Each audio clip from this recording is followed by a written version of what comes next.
la face cachée de la Lune au plus proche. Il y a une face cachée de la Lune à laquelle nous n'avons pas accès et Artemis est allé l'explorer. Ça va ouvrir, comme à chaque fois qu'on découvre soit un nouveau corps céleste, soit une nouvelle perspective dans l'espace, un élément caché de nous-mêmes, aussi bien à titre individuel que collectif. Et c'est ça qui est intéressant de regarder au niveau astrologique, à quel moment ça arrive et qu'est-ce que ça va venir réveiller. On va essayer de voir ensemble un petit peu ce qui se passe et quelle quintessence on peut en tirer dans cette période très particulière de l'humanité, de ce que nous avons à prendre sur nous-mêmes, sur les strates non exprimées de notre psyché, tout ce qui est refoulé. On voit à quel point l'humanité souffre, à quel point nous sommes endommagés. Je le constate sans arrêt avec les personnes qui viennent me voir. Il y a des êtres absolument lumineux qui ont tout transcendé, mais cela reste une exception, un petit peu comme cette face cachée de la Lune qui nous invite à une exploration différente de notre environnement, de notre moi intérieur, de ce qui semblait visible, évident, connu, et d'un coup qui va se révéler à nous à travers quelque chose de totalement différent, poser un regard neuf sur quelque chose d'ancien. J'avais pas vraiment prêté attention parce que j'étais en train de travailler sur la formation Sedna. Sedna qui, bien entendu, c'est les plus anciennes mémoires. C'est un fossile de notre système solaire. Elle est activée en ce moment par Uranus, qui est sur la dernière marche du podium en Taureau, avant de passer dans quelques jours en Gémeaux, une nouvelle prise de conscience liée à l'espace, un nouveau paradigme, un petit peu comme un saut quantique dans l'inconnu. Eh bien, ce saut quantique dans l'inconnu, on peut le faire à l'extérieur de nous, on peut le vivre à travers des formes de révélation, d'information, de connaissances, mais aussi on peut faire ce saut quantique en nous pour ouvrir des nouvelles portes, des nouveaux espaces de guérison et puis des autres espaces de questionnement auxquels nous n'avons pas totalement accès ou tout au moins pas encore. C'est ce que Sedna vient nous interroger. Et il y a quelque chose d'un lien entre la Lune, le Soleil, la Terre, nous qui sommes sur cette Terre, et puis les confins du système solaire, le plus éloigné dont on puisse rêver, Pluton et Sedna, un changement de cap, un changement d'approche, comme Pluton en Verseau va venir questionner l'humanité de nos certitudes, de ce que nous avons toujours connu. Eh bien, c'est cette bascule dans l'inconnu que cette information va venir nous raconter. On passe maintenant aux cartes et puis on regarde un petit peu sur notre psyché ce que ça vient dire. La face cachée de la Lune, qui est totalement différente de la face visible. Vous voyez, la face visible, beaucoup de cratères. Et la face cachée, eh bien, c'est une autre perspective. C'est la même planète, c'est la proximité avec la Terre, mais c'est poser un regard neuf sur quelque chose d'ancien. Et c'est tout à fait remarquable. Donc, je vous laisserai découvrir cette page, si ça vous intéresse, toute l'exploration, les photos et les perspectives. Donc, toute l'utilisation possible qu'on va pouvoir faire de cette nouvelle connaissance. La carte de la publication, la carte d'hier, avec Lune Sagittaire qui est passée sur le centre galactique, qui passe en Capricorne. L'espace, c'est Uranus. Uranus, dernier degré du Taureau. Vous préparez d'ailleurs une vidéo sur ce degré-là. Il va basculer dans le Gémeaux et rejoindre Sedna, qui est ici, tout début. Donc là, c'est une conscience différente. Sedna, elle a une elliptique très particulière et sa révolution solaire autour du système solaire, c'est 11 400 ans. Sauf que en ce moment, comme elle est au périhélie, elle sera au maximum de la proximité au Soleil en 2076, ce qui est rien au regard du rythme de Sedna, eh bien, elle change très rapidement de signe. Ma génération, Sedna Bélier, et aujourd'hui Sedna Gémeaux.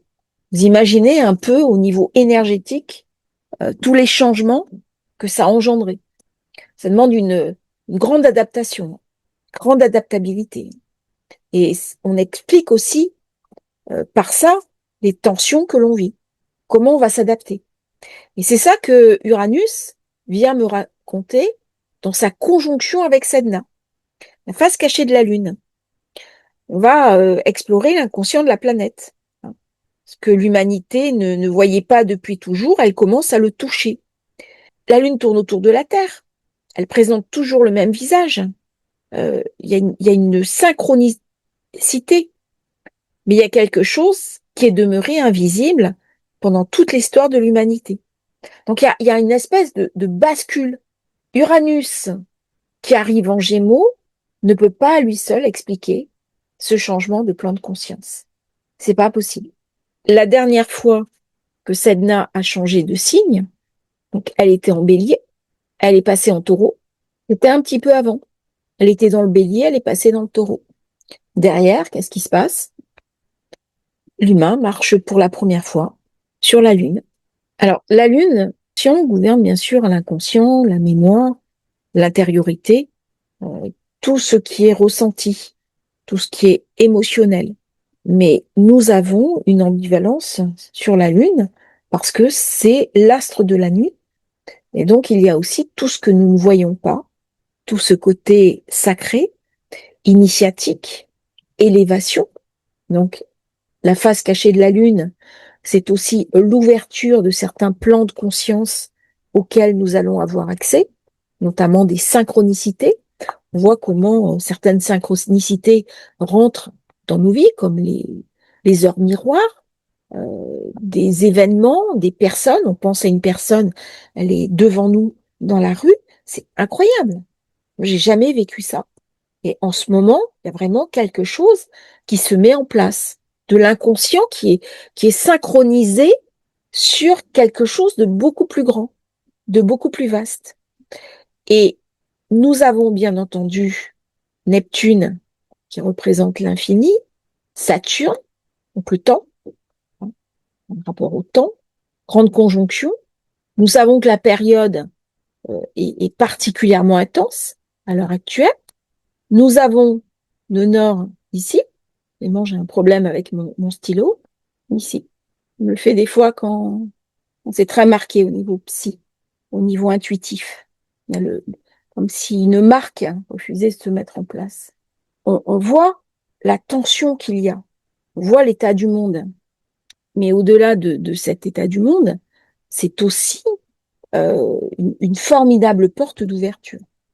Donc on est invité à regarder au-delà du carré. Alors, on arrive avec Mars qui passe en bélier, un renouveau, hein, c'est le 0 degré bien entendu du bélier, ce 0 degré du bélier qui va toucher Neptune, l'immensité, et qui va toucher Saturne. En sachant que Uranus, ici, c'est lui qui active la carte et qui dirige Pluton. Alors, ce qui est intéressant, c'est que Pluton, c'est le trigone, c'est le triangle de lumière entre Uranus, Mars, Pluton. Voilà. Et ben, l'activateur, c'est poser un autre regard, une autre conscience sur notre monde. Qu'est-ce que je connais de moi? C'est quoi ma vérité? C'est quoi la vérité? Car pour aborder la vérité, je ne peux l'aborder que par le questionnement. C'est la face cachée des choses. Si je pense détenir la vérité, je vois la Lune, oui, elle est visible. Si on me pose la question en tant qu'astrologue, qu'est-ce que c'est que la Lune? Ben, il suffit que je la regarde au moment de la pleine Lune, je la vois. Mais il y a quelque chose que je ne vois pas. Donc ma vérité, elle est faussée. Il y a une confusion. Dans mon propre regard, alors même que j'ai une connaissance, il y a une confusion. Et quand la confusion m'est montrée, eh bien ça va me permettre de rééclairer les choses différemment de m'ouvrir à un autre niveau de conscience, ce que Sedna vient faire aussi, hein, avec Uranus. Mais ça vient me montrer aussi que j'ai intérêt à être humble sur mes certitudes en tant que vérité, si je me trompais. Et la face cachée de la Lune est vraiment un avertissement pour l'humanité. Est-ce que nous sommes sûrs de ce que nous pensons savoir? C'est ce que je vois pas en moi. Ce sont les couches les plus profondes, les plus anciennes, les plus difficilement accessibles de ma psyché. Donc du coup, que fait l'humanité avec tous les changements actuels, notamment au niveau IA, au niveau technologie, au niveau des risques aussi? Eh bien, elle est invitée à poser un autre regard sur des choses connues. Alors, qu'est-ce qui s'est passé? Ben, en janvier 2019, la sonde chinoise avait réalisé le premier alunissage sur cette face cachée. Mais il y avait un problème de communication. C'est-à-dire que pour atteindre l'invisible, il avait fallu créer un intermédiaire capable de faire le lien entre les deux faces. Pourquoi? Parce qu'il y a un blackout. Quand je suis sur cette zone-là, j'arrive pas à communiquer avec la Terre. C'est tous les blackouts où il y a une rupture. Et les personnes qui vont explorer d'autres zones de la psyché, d'autres mondes, connaissent ça. Et puis en juin 2024, il y a une étape historique, puisqu'on a ramené les premiers échantillons physiques de la face cachée de la Lune, 2 kilos de roches prélevées dans le sol. La face lunaire visible, c'est la mer. Et la Lune est associée d'ailleurs à la mer, au cycle féminin, au menstru. Il y a quelque chose de très yin dans la Lune. Eh bien, la face cachée, on est presque totalement dépourvu. Il n'y a que 2% de sa surface qui est recouverte de basalte marin contre 30% en surface visible. Donc, vous voyez, il y a le même corps céleste, mais j'ai un regard totalement différent. Alors, ça m'amène à une réflexion d'ailleurs sur la carte. Je vais tester ça. Comme vous le savez, je fais aussi de la recherche astrologique. Et c'est vrai que Sedna est liée, voilà, la formation que j'ai fait sur Sedna, il y a beaucoup de mes recherches aussi personnelles. Si vous voulez la rejoindre, vous avez le lien dans la description. La Lune a deux visages. C'est le dieu multiface. Donc nous, on a toujours connu euh, une présentation, un regard, mais en fait, il y a une dichotomie, il y a une rupture. C'est ce deux qui va engendrer quelque chose. C'est le miroir de notre psyché, hein. Euh, Quand j'ai des besoins, ils sont visibles. C'est ce que reçoit notre regard depuis toujours. C'est ce que je sais de moi. C'est ce que je sais de mon connu. C'est cette énergie. Et j'ai cette face beaucoup plus rigide, beaucoup plus épaisse, moins transformée, avec une croûte qui est plus rigide, plus froide, plus résistante. Et elle a moins évolué depuis 3,8 milliards d'années. Donc autant dire qu'il y a aussi chez nous cette part visible, cette part que l'on montre, la part charismatique de soi, et puis une part très archaïque dans son cerveau reptilien qui est capable de recevoir des énergies venues du cosmos, de les percevoir, d'interagir avec. Mais actuellement, cela nous est demandé d'effectuer un autre travail pour interagir de manière consciente. Donc là, on est invité à descendre dans la psychologie profonde. En psychologie jungienne, l'inconscient ne peut pas être exploré de l'extérieur. Il doit être touché de l'intérieur, par des rêves, par des crises, par des états modifiés de conscience, par le travail analytique. Ça arrive aussi par des chocs et maintenant par des synchronicités. Il y a quelque chose à ramener, hein. C'est très en lien. Et la planète qui fait le passage, c'est Mars. C'est le renouveau. Et tout ça arrive euh, débloqué par Uranus, puisque c'est lui qui a la clé de Pluton. Pluton permet de se transformer. Et me transformer, pourquoi? Parce que au final, j'entends des personnes qui me disent, je travaille beaucoup sur moi-même, mais il n'y a rien qui change. Si le plan de conscience reste le même, la vie autour de nous va pas changer. Par contre, si je change et qu'à un moment donné, mon intériorité va changer, bien, je vais changer de plan de conscience. Au début, j'en ai pas forcément la réalité. Mais à un moment donné, les événements de ma vie vont s'organiser différemment. C'est ce que vient raconter Sedna. Ce sont des clés qui débloquent. Quand on descend vraiment dans son inconscient, on va retrouver des choses très inattendues, de l'ancien, de l'étrange. Quand je reçois certaines personnes, je vais explorer, bien entendu, certains traumas. Certains traumas sont visibles. Alors, je demande à la personne toujours si elle accepte que je lui donne l'information ou pas. C'est très rare qu'on refuse, hein. Très, très rare. Une personne qui vient me voir, elle a envie d'avoir des réponses. Et parfois, elle n'a pas réussi à trouver ces réponses à travers d'autres fragments. Quand je dis des fragments, ce sont des techniques. Et par l'astrologie, on arrive à aller sonder les planètes, sonder la face cachée de la Lune.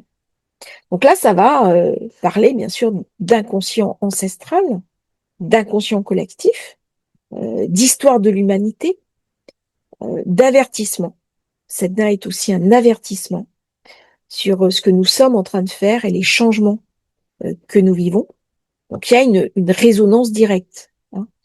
Euh, ce qui était de l'autre côté, en fait, trop loin, trop caché, trop abstrait, c'était de la théorie. En feng shui, on dit ce qu'on ne voit pas n'existe pas.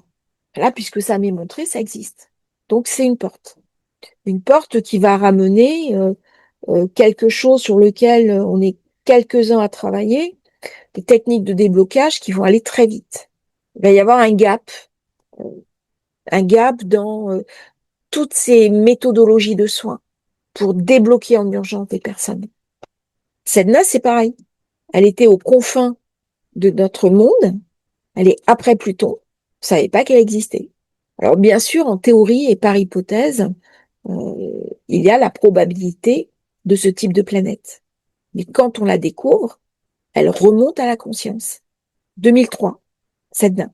Donc, c'est une orbite impossible, hein, une taille inattendue.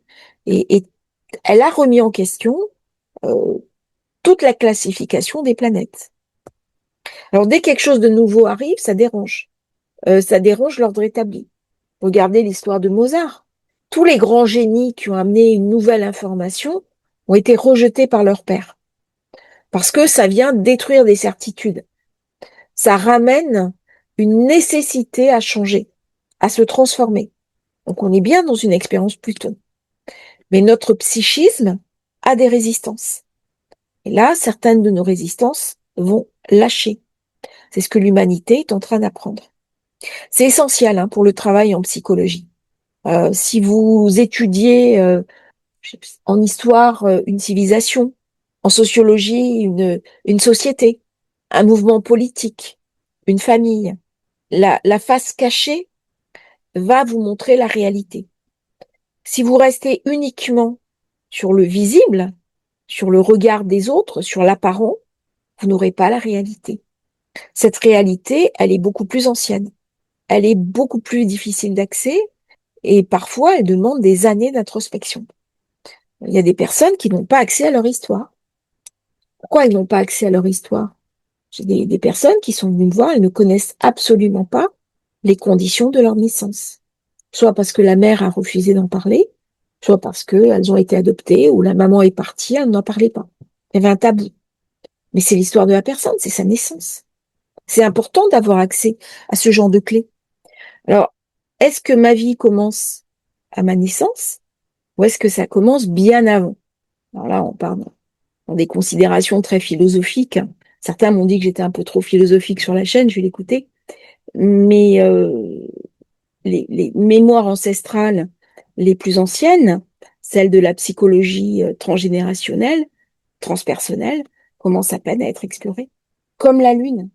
Et c'est lié justement à cette face cachée de la Lune, qu'on retrouve dans votre thème de naissance. Donc, vous voyez comment il y a une synchronisation. On va avoir, bien entendu, la nouvelle lune du Bélier avec Soleil sur Chiron sur Lune. Là, c'est vraiment en miroir. Là, on est en miroir psychique, hein. D'habitude, je fais un peu moins d'astrologie psychique.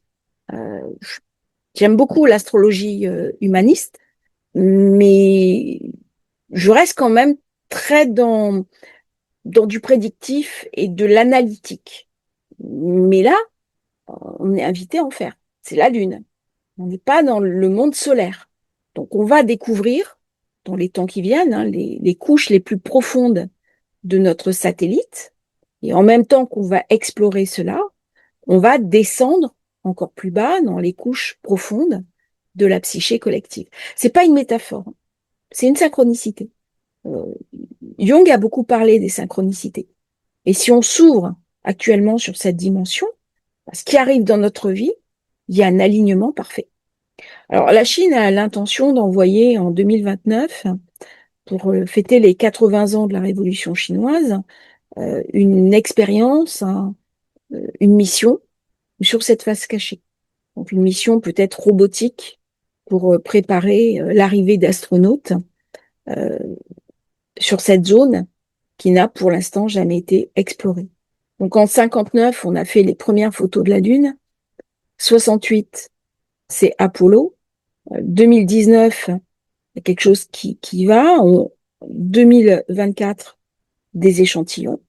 Et puis là, il y a quelque chose qui s'est mis en place de nouveau, hein, euh, à travers une forme de révélation.